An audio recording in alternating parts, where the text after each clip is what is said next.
안녕하십니까. 인천 용현동에 살고 있는 손종상 할아버지입니다. 오늘 조선일보에 참 볼만한 글이 하나 올라와서 이 글을 제가 소개해 볼까 합니다. 이 글은 강천석 관람께서 쓰신 글인데, 한국적이라는 단어는 다시 부끄러운 말이 되는가. 300만 원 돈 봉투가 밥값이라는 민주당, 50년 전 동사무소만도 못한 민주당, 이에 대한 대안이 없는가? 대안이 없으면 굉장히 불행하고, 혁명도 불가능하면 더 불행한 일이 아니겠는가 하는 글이 올라와 있습니다. 요즘 민주당의 돈봉투 떡값이 굉장히 많이 일어나고, 또 이러한 문제가 사회적으로 일파만파가 돼서 차라리 민주당은 대한민국에서 없애버리는 것이 대한민국 발전에 큰 도움이 될 것이다 하는 한간에 떠드는 소리가 너무도 많습니다. 그래서 오늘 이 글을 한번 제가 읽어보겠습니다.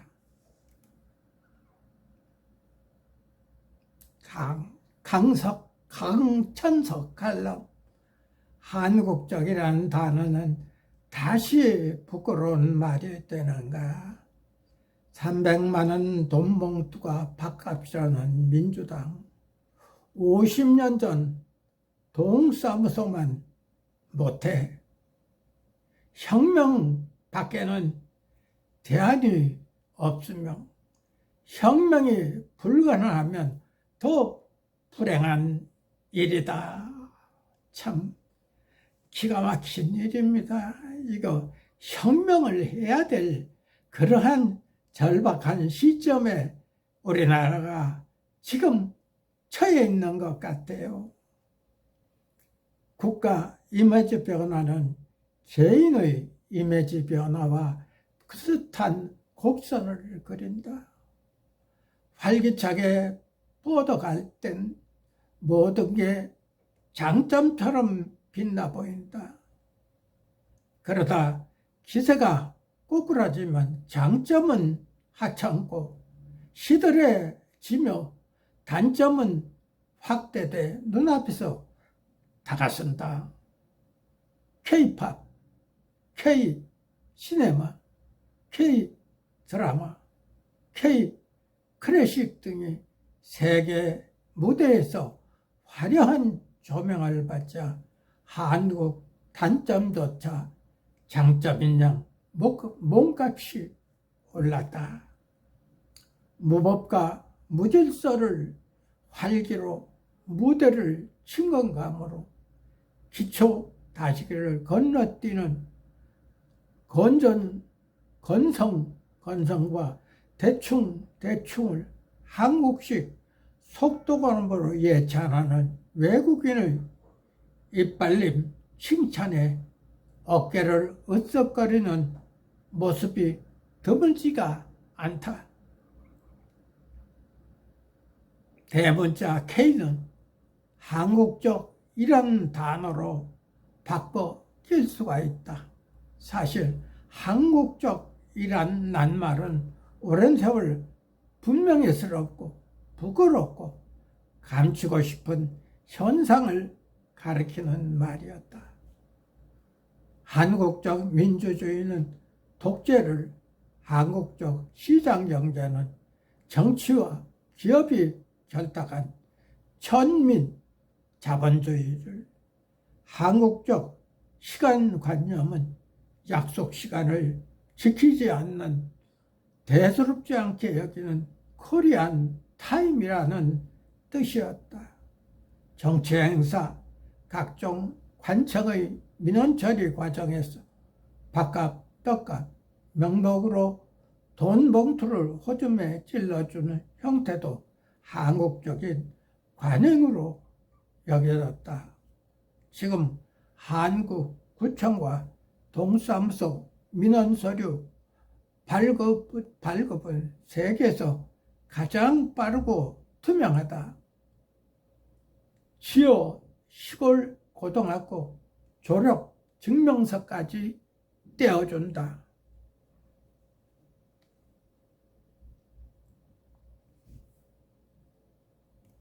IT기기의 광범위한 보급이 속도를 세계 최고로 높였다.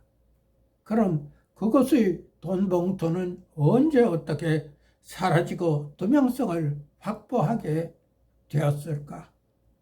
부정을 적발하는 검사와 경찰과 감사원 인원을 몇 배 늘렸기 때문일까? 천지 개벽은 1960년대 중반에 시작된 경제 발전의 열매가 열리면서 찾아왔다. 이 대목에서 경제라는 하부 구조가 의식과 행동이란 상부 구조를 결정하는 마르크스의 지적이 정확했다. 경제 발전으로 공무원들에게 안정된 중산층 생활이 가능한 급여를 주자 돈 봉투가 뜸해졌다.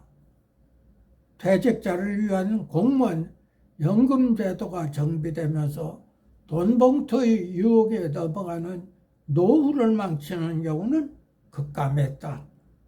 한국적이란 단어에 붙어 다니던 100년 묵은 불명예는 이렇게 떨어져 나갔다. 스피드게이팅에서 김연아가 보여준 공중 도약보다 더 기적 같은 도약이었다. 그 기적이 무너지고 있다. 단어의 운명은 때로 예언자의 계시처럼 나라의 미래 모습을 그려준다. 요즘 한국적이란 단어는 예전의 불명예스럽고 부끄럽고 감추고 싶던 그 감옥에 다시 수감되는 길을 걷고 있다. 한국적 민주주의는 경제 혼란과 동의어가 되어간다. 세계 역사상 최저라는 한국적 출산율, 절벽은 사라지는 국가 모습을 떠올리게 한다. 총장, 학장, 직선제에 오염된 대학은 하향 평준화를 향해 미끄러진다. 거짓을 꾸며 수사기관에 고소, 고발하는 무고와 법정에서 허위 증언하는 위증, 사기 유형과 건수 역시 세계 최고에 가깝다. 무고, 위증, 사기를 멍뚱거리는 밑돌이 거짓말이라는 단어다. 도산, 안창과 중산이 있더라도 거짓말은 말자며 목이 쉬도록 외쳤던 100년 전 태조로 퇴보하고 있다. 국민이 가진 장점을 최대한으로 발휘시키면 나라는 더 높은 단계로 올라선다. 잘 나가던 시대에 장점에 가려있던 단점이 무더기로 노출되면 나라는 회복 불능 상태로 주저앉는다. 정치는 장점이 발휘되도록 촉진하고 단점이 노출되지 않도록 억제하는 역할을 해야 한다. 위대한 정치는 국민 단점조차 장점으로 기능하게 만든다. 아테나와 드골은 독일과 프랑스 국민의 약점을 장점으로 바꿔 꽃으로 피어나게 한 지도자다. 국민 단점을 정권 유지, 정권 탈취를 위해 이용하는 정치는 최악의 정치다.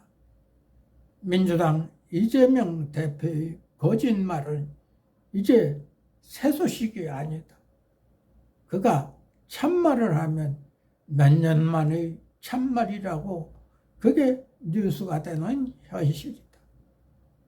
민주당은 전당대회 300만 원짜리 돈 봉투는 밥값일 뿐이라며 그게 무슨 대수냐고 대놓고 떠든다. 50년 전 동사무소만도 못한 상태로 대행했다. 집권 세력은 그 약속 시야를 자칭하는 목사에게 휘둘리면서 무력하고 무대책인 상태로 총선에서 이재명이란 여행이 작용하기만 기대하며 국민과 멀어지고 있다.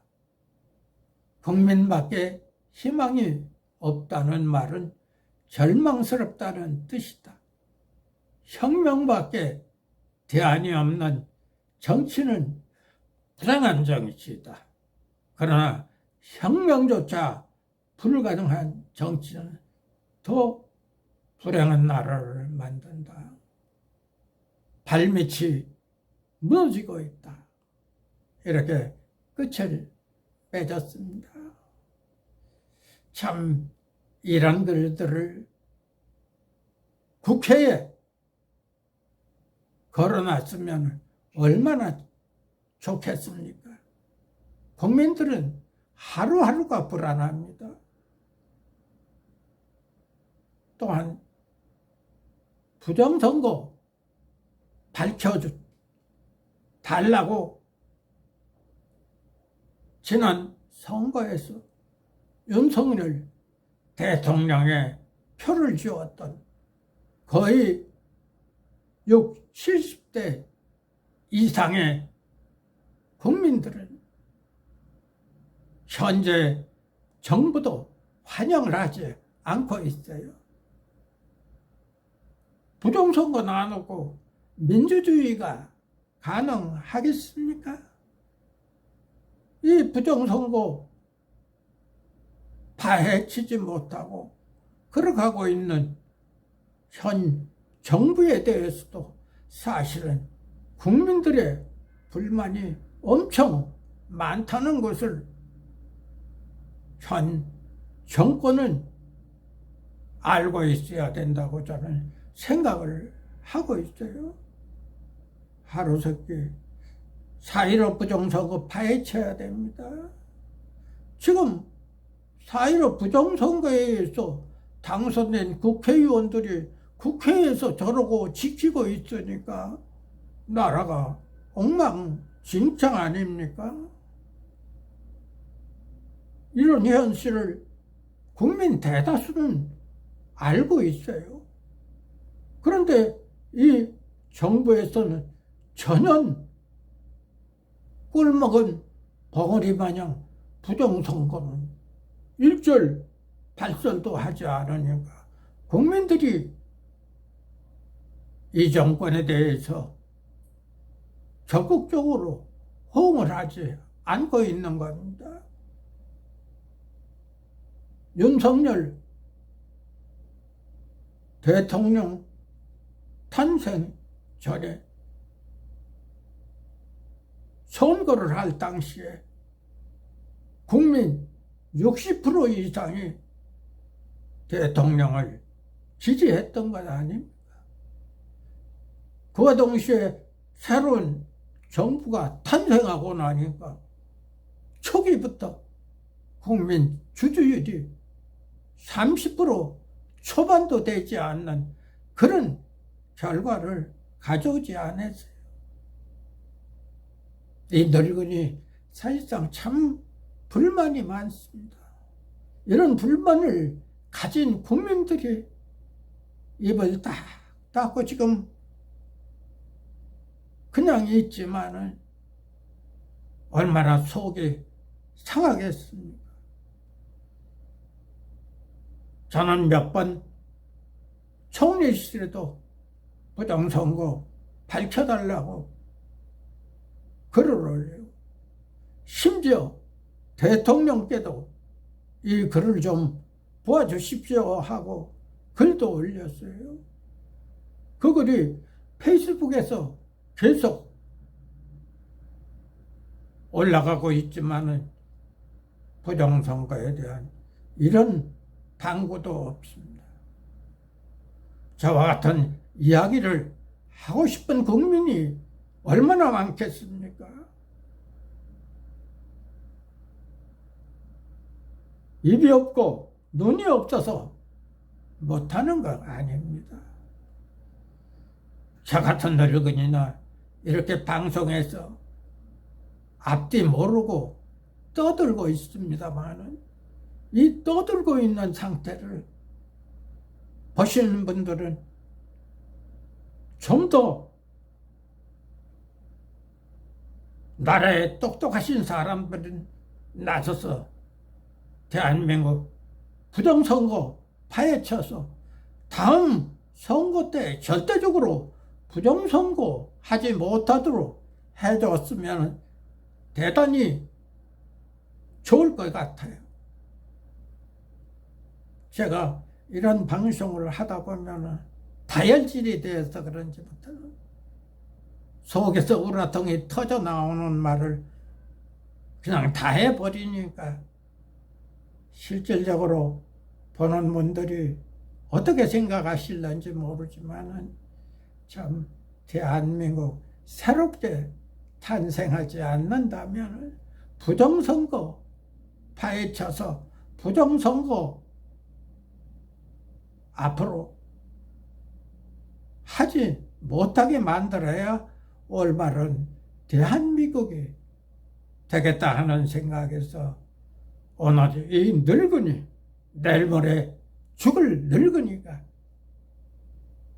이렇게 나와서 방송을 하고 있습니다. 잠시 흥분된 상태로 방송을 해서 보시는 분들에게 대단히 죄송합니다. 그러나 내일 모레 죽을 너는 국민과 국가를 위해서 이렇게 한마디 하는 것도 좋은 것이 아닌가 하는 생각으로 이렇게 방송을 마치겠습니다. 감사합니다.